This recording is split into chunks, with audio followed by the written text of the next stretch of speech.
राम राम, सलाम, नमस्ते, सत श्री अकाल। मैं डॉक्टर एस.के. पांडे, अध्यक्ष ICAR गन्ना प्रजनन संस्थान क्षेत्रीय केंद्र करनाल, आपके सम्मुख उपस्थित हूँ और मैं कृषि पाठशाला में आप सभी का स्वागत करता हूँ। मुझे पूरी उम्मीद है कि आप हमारे वीडियो को सब्सक्राइब किए होंगे, बेल आइकन को भी दबाए होंगे और अधिक से अधिक शेयर किए होंगे। अगर नहीं किए हैं तो कृपया सब्सक्राइब करें, शेयर करें और बेल आइकन को दबाएं कि जब भी मेरी नई वीडियो आए तो आपके पास सीधी पहुंच जाए। तो कृपया शेयर करें, सब्सक्राइब करें और बेल आइकन को दबाएं। आज मैं बताऊंगा कि बिना कीटनाशी रसायनों के कीड़ों को गन्ने की फसल में या अन्य फसल में भी कैसे उनकी संख्या को कम किया जा सकता है। तो कल मैंने बताया था कि इसके लिए एक प्रणाली है जिसे समेकित नाशी जीव प्रबंधन प्रणाली IPM कहते हैं, जिसमें 4 हमने बताए थे कि मुख्य पिलर हैं। कल्चरल कंट्रोल, यांत्रिक खेती बाड़ी की विधियों द्वारा, मैकेनिकल कंट्रोल, मशीनीकरण द्वारा हाथ से उनको यांत्रिक विधि द्वारा मार देना, बायोलॉजिकल कंट्रोल और केमिकल कंट्रोल अंत में मैंने सलाह दिया था। तो आज मैं आपको बताऊंगा कि खेती बाड़ी की विधियों में क्या परिवर्तन किया जाए जिससे कि बिना कीटनाशी के कीड़ों की संख्या क्षति करने की अवस्था में न रहे और फसल सुरक्षित रहे। किसान भाइयों, खेती बाड़ी की विधियों में केवल मैनिपुलेशन करना है, कुछ हेर फेर करना है जिससे कि कीटों का जीवन चक्र पूरा न हो सके और उनकी संख्या कम हो जाए, जिससे आपकी फसल में नुकसान कम हो। इस क्रम में मैं बताना चाहूँगा कि गन्ना के बारे में तो है कि गन्ना के बाद गन्ना, गन्ना के बाद गन्ना, गन्ना के बाद रैटून, फिर गन्ना, इस तरह से कीटों की जो जनसंख्या है खेत में पनपती रहती है लगातार।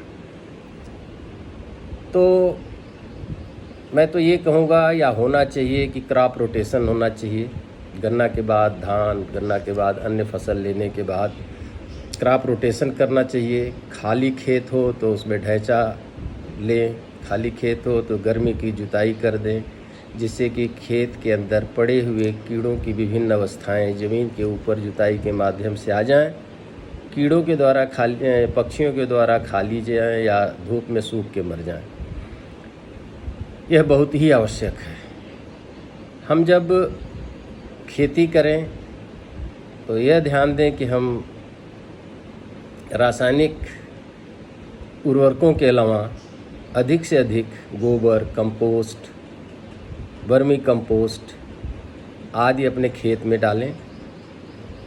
समय समय पे हल्की सिंचाई करते रहें, खेत में नमी की मात्रा बनी रहे।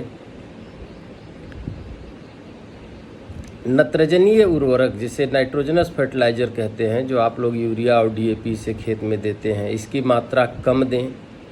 पोटास जो नहीं डालते हैं, निश्चित रूप से पोटास डालें। पोटास डालने से फसल में कीड़ों के प्रति, बीमारियों के प्रति लड़ने की क्षमता, मतलब इम्यून सिस्टम स्ट्रांग होता है। तो पोटास अवश्य डालें। अब पोटास की मात्रा रही तो कम से कम 33 किलोग्राम पर एकड़ पोटास डालना है। अंधाधुंध DAP का जो प्रयोग होता है किसान भाइयों के लिए है कि अनुशंसित एक बैग 50 किलो का एक बैग ही प्रति एकड़ है। कई लोग 3-3, 4-4 बैग डाल देते हैं, उससे काफ़ी नुकसान नहीं होता और ये इसमें नाइट्रोजन भी है तो ये कीड़ों को काफ़ी आकर्षित करती है। पर्यावरण को और खेत का पर्यावरण भी इससे प्रभावित होता है, इसलिए ये DAP का कम प्रयोग करें। यूरिया भी कई बैग नहीं डालना है, 2-3 बार में 2 या 3 कट्टा अधिक से अधिक पूरे क्रॉपिंग सीजन में डालना है।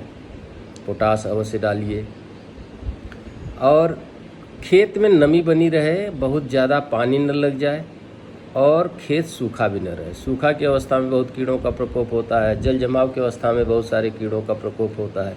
इसलिए हल्की सिंचाई, नियमित सिंचाई हो, गहरी सिंचाई न हो। और खेत में अगर हम खेती करते हैं तो बहुत नज़दीक पौधों के लाइन से लाइन की दूरी अभी 27.5 सेंटीमीटर पे लोग किए जा रहे हैं, 27.5 इंच पे किए जा रहे हैं। गन्ने की फसल को कम से कम 3 फीट 90 सेंटीमीटर की लाइन से लाइन की दूरी होनी चाहिए, क्योंकि पत्तियां उनकी पूरी फैलें और गन्ने की फसल को अधिक से अधिक धूप हवा और पानी मिलती रहे। तो आप कम खाद भी देंगे तो फसल अच्छी होगी। इसलिए ध्यान ये देना है कि किसान भाइयों को कि हम 3 फीट कतार से कतार की दूरी पर फसल लगाएं, घनी फसल न लगाएं।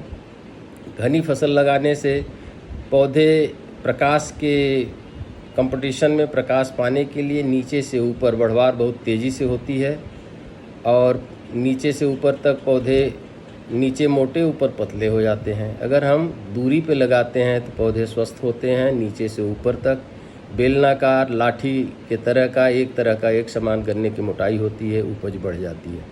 तो दूरी का भी ध्यान दें। बीज की बात, अगर हम बीज ग्रीष्मकालीन बिजाई करते हैं तो बीज की मात्रा ज़्यादा दें। पेड़ी प्रबंधन ठीक ढंग से करें। पेड़ी में जो खाली जगह है पेड़ी के खेत में, उन स्थान की भराई करें। मतलब पूरे खेत से जो पौधों की संख्या हो मेंटेन हो। और अगर हम अब तो परंपरा हो गई है 4 फीट 5 फीट 8 फीट तक की दूरी में गन्ने की फसल ली जा रही है।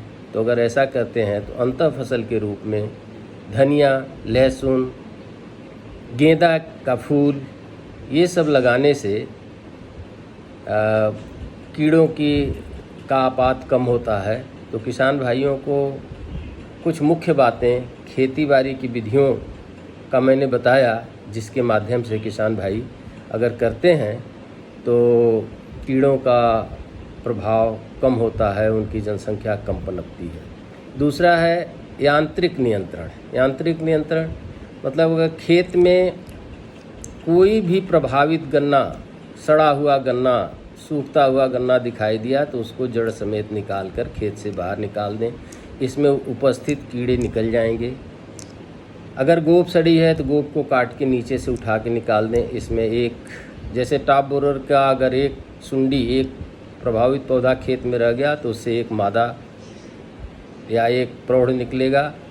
उस प्रौढ़ अगर मादा निकल गई तो 250 अंडा देगी, 250 सुंडियाँ 250 पौधों को बर्बाद कर देंगी। तो आपका एक पौधा निकालना बहुत ही अच्छा कार्यक्रम होगा। अगर अंड समूह किसी कीड़े का है उसको आप निकाल देते हैं, तोड़ के हाथ से निकाल दें, तो उसमें से भी निकलने वाली सुंडियाँ आपने कंट्रोल कर दिया।